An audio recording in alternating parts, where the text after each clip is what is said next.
Bulletin మరో breaking news చూస్తున్నా. Gas compressor పేలి 6గురు దుర్మరణం చెందిన ఘటన రంగారెడ్డి జిల్లా షాద్నగర్లో జరిగింది. షాద్నగర్లోని సౌత్ గ్లాస్ పరిశ్రమలో ఈ పేలుడు జరిగింది.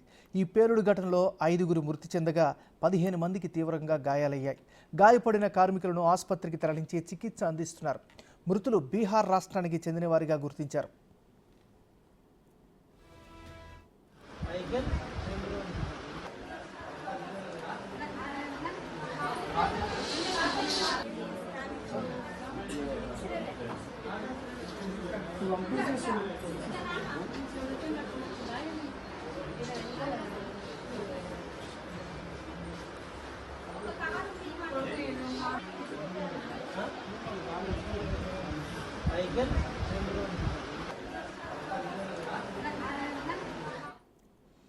బులెటిన్లో మనం బ్రేకింగ్ న్యూస్ చూస్తున్నాం. గ్యాస్ కంప్రెషర్ పేలి 6గురు దుర్మరణం చెందిన ఘటన రంగారెడ్డి జిల్లా షాద్నగర్లో జరిగింది.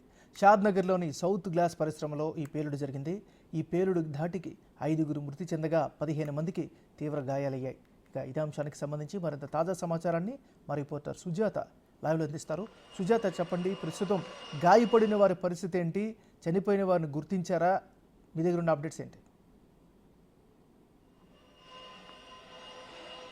ప్రస్తుతం మన షాద్నగర్లోని సౌత్ గ్లాస్ కంపెనీలో ఉన్నాము. నిన్న సాయంత్రం 5 గంటల ప్రాంతంలో జరిగినటువంటి ఘటనా స్థలం ఇదే. అయితే ఏదైతే గ్యాస్ కంప్రెసర్ ఉంటుందో అది ఒక్కసారిగా బ్లాస్ట్ అవడం వల్ల ఇదంతా కూడా గ్లాస్కి సంబంధించి, అంటే భారీ వాహనాలకి సంబంధించినటువంటి అద్దాలు ఏవైతే ఉంటాయో అద్దాల తయారీ కంపెనీ, ఇందులో ఒక్కసారిగా అది గ్యాస్ కంప్రెసర్ పేలడంతో మొత్తం అద్దాలు అయితే మాత్రం ఎక్కడికక్కడ బ్రేక్ అయ్యాయి. అయితే రోజు ఇందులో దాదాపు 150 మంది కార్మికులు పనిచేస్తున్నట్లు తెలుస్తుంది. అయితే నిన్న సాయంత్రము 5 గంటల ప్రాంతంలో ఆఫ్టర్నూన్ షిఫ్ట్ లో కేవలం 30 మంది మాత్రమే ఉన్నట్టు స్థానికులు చెప్తున్నారు. ఆ 30 మంది కొంతమంది మాత్రమే ఏదైతే ఇక్కడ మనకి గ్యాస్ కంప్రెసర్ కనిపిస్తుందో అది మాత్రము బ్లాస్ట్ అవ్వడం వల్ల అక్కడ నియర్ బై ఉన్నటువంటి ఆ కార్మికులు మాత్రమే ఒక్కసారిగా ముక్కలుగా ఆ ప్రెజర్ కి అయితే మాత్రము వాళ్ళు ఎక్కడికక్కడ వాళ్ళ భాగాలు అనేవి కింద పడిపోయి అంతా కూడా వాళ్ళు ఎవరో కూడా గుర్తుపట్టినటువంటి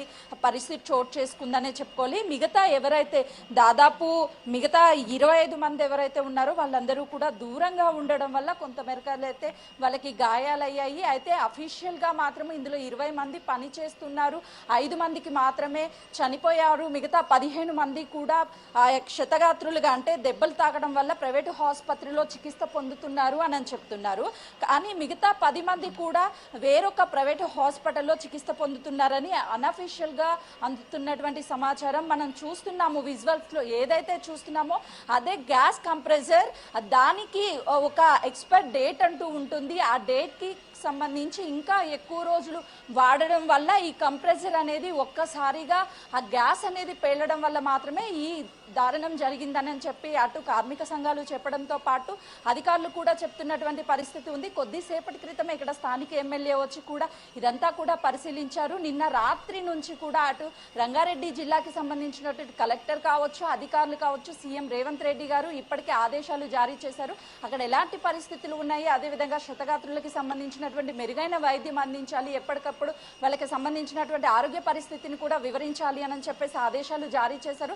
ఎందుకంటే ఒక్కసారి మనం ఈ చుట్టూ ఉన్నటువంటి ప్రాంతాన్ని పరిశీలిస్తే ఒక్కసారి మనం ఊహించుకుంటేనే వాళ్ళు చనిపోయినటువంటి ఏదైతే ఘటన ఉందో అది నిజంగా కూడా కలిచివేస్తుంది. ఎందుకంటే ఈ గ్లాస్ పీసెస్ ఏ విధంగా అయితే చిన్న పీసులు అయ్యాయో, చనిపోయినటువంటి కార్మికుల భాగాలు కూడా అంతే చిన్న పీసెస్ అయ్యాయి. కనీసం వాళ్ళని గుర్తుపట్టలేని పరిస్థితులు ఉన్నాయి. తరచూ ఇలాంటి ఘటనలు పరిశ్రమల్లో జరుగుతున్నప్పటికీ కూడా కొంత మేరకు అధికారుల నిర్లక్ష్యం ఎంత వహిస్తున్నారో యాజమాన్యుల నిర్లక్ష్యం కూడా అంతే అని చెప్పుకోవచ్చు. పైకప్స్ ఏవైతే మన పైకప్స్ కానీ పరిశీలించినట్లయితే పూర్తి స్థాయిలో ఆ ప్రెజర్ కి పైకప్స్ కూడా ఎగిరిపోయినటువంటి ఆ పరిస్థితి ఉంది. చాలా క్లియర్ గా బిగ్ టీవీ ఎక్స్క్లూజివ్ గా చూపించే ప్రయత్నం చేస్తుంది. మనం చూస్తున్నాము ఈ ఫ్యాక్టరీకి సంబంధించినటువంటి పైకప్ ఏదైతే ఉందో ఆ పైకప్ మొత్తం కూడా ఈ గ్యాస్ ప్రెజర్ అనేది ఎగిరిపోయాయి. బయటకి పరుగులు తీయడానికి కూడా ఎక్కడా కూడా ఈ కంపెనీ చుట్టుపక్కల ఎగ్జిట్ వే లేకపోవడం వల్ల మాత్రమే ఇలాంటి ఘటన జరిగిందనే చెప్పుకోవాలి. ఒకవేళ అన్ని రూల్స్ ని కానీ పాటిస్తూ వీళ్ళు ఎక్కడైనా ఎగ్జిట్ కానీ పెట్టినట్లయితే మాత్రము ఇంత తీవ్రంగా అయితే మాత్రము పరిస్థితి ఉండకపోతుండే, కొంత మేరకు గాయాలైనప్పటికీ కూడా అందరూ సేఫ్గా బయటపడుతుండే. మనం ఒక్కసారి ముందుకు వెళ్ళి చూసే ప్రయత్నం చేద్దాం, ఎందుకంటే ఇదంతా కూడా గ్లాసెస్ ఆపరేటింగ్, గ్లాస్ కటింగ్ కావచ్చు, అదేవిధంగా గ్యాస్కి సంబంధించినటువంటిది కాబట్టే ఇక్కడ ఏదైతే ఎలక్ట్రిక్కి సంబంధించినటువంటిది కూడా ఒక్కసారిగా ఎగిరిపోయి, అంటే దానికి సంబంధించినటువంటి గ్రౌండ్ ఏదైతే ఉంటుందో గ్రౌండ్ నుంచి ఒక్కసారిగా పైకి ఆ గ్యాస్ ప్రెజర్కి అయితే మాత్రము పైకి వచ్చినటువంటి పరిస్థితులు ఉంది.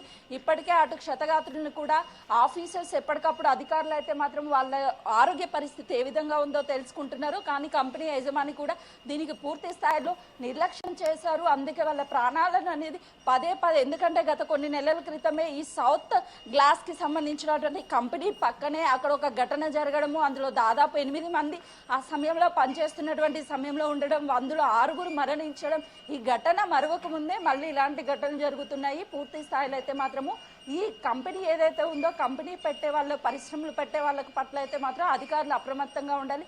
వీళ్ళకి పర్మిషన్లు ఇచ్చేటప్పుడు కూడా పూర్తి స్థాయిలో పరిశీలించి వాళ్ళకి పర్మిషన్లు ఇవ్వాలి. అంతేగాని ఇష్టానురాజ్యంగా గత ప్రభుత్వంలో ఉన్నటువంటి వాళ్ళు ఇష్టానురాజ్యంగా పర్మిషన్స్ ఇవ్వడం వల్ల ఇలాంటి ఘటనలు జరుగుతున్నాయని చెప్తున్నారు. ఎందుకంటే చుట్టుపక్కల ఏదైతే ఉందో చుట్టూ ఉన్నటువంటి కొంత ప్రాంతం, అంటే వాళ్ళు నియర్ బై పనిచేస్తున్నటువంటి ఎవరైతే ఉన్నారో వాళ్ళే కనీసం చిన్న ముక్కలుగా, అంటే వాళ్ళ కనీసం ఎవరు అని గుర్తుపట్టలేనంతగా అయితే మాత్రం ఈ ఘటన చోటు చేసుకుందని. సుజాత, ప్రస్తుతం అక్కడ కార్మికులు ఎవరైనా ఉన్నారా? వాళ్ళు ఏం చెప్తున్నారు? దానికి సంబంధించిన అప్డేట్స్ ఏముంది? ప్రస్తుతం అయితే మాత్రము ఈ కంపెనీలో సంబంధించి ఎవరు కార్మికులు అవైలబుల్గా లేరు. అక్కడ హాస్పిటల్లో ఎవరైతే క్షతగాత్రులు ఉన్నారో వాళ్ళ కుటుంబ సభ్యులు కూడా కొంతవరకు మీడియాతో మాట్లాడడానికి అయితే మాత్రం నిరాకరిస్తున్నారు. ఎందుకంటే వాళ్ళకి జరిగినటువంటి ఘటన అనేది చాలా బాధాకరం అని చెప్తున్నారు. మరోవైపు అయితే మాత్రం వీళ్ళంతా కూడా ఛత్తీస్గఢ్, వేరే రాష్ట్రాలకి సంబంధించినటువంటి వాళ్ళు కాబట్టి వాళ్ళ కుటుంబ సభ్యులు లేకుండా కేవలము వీళ్ళు ఒక్కరే ఇక్కడ రూమ్స్ తీసుకొని ఉంటూ ఈ జీవనోపాధి కోసం పనిచేస్తున్నట్లు తెలుస్తుంది. ఇప్పటికైతే మాత్రము ప్రతి కంపెనీలోనూ 8 గంటలు మాత్రమే కార్మిక సంఘ చట్టాల ప్రకారం 8 గంటలు మాత్రమే పని ఉంటుంది. కానీ ఈ కంపెనీలో 12 గంటలు పని చేయిస్తున్నారని కూడా కార్మిక సంఘాలు అయితే మాత్రం ఆరోపిస్తున్నాయి. యాజమాన్య నిర్లక్ష్యం మాత్రము కళ్ళకు కట్టినట్టుగా కనిపిస్తుంది అని చెప్పేసి అటు కార్మిక సంఘాలు చెప్తున్నటువంటి పరిస్థితి ఉంది. Thank you Sujatha.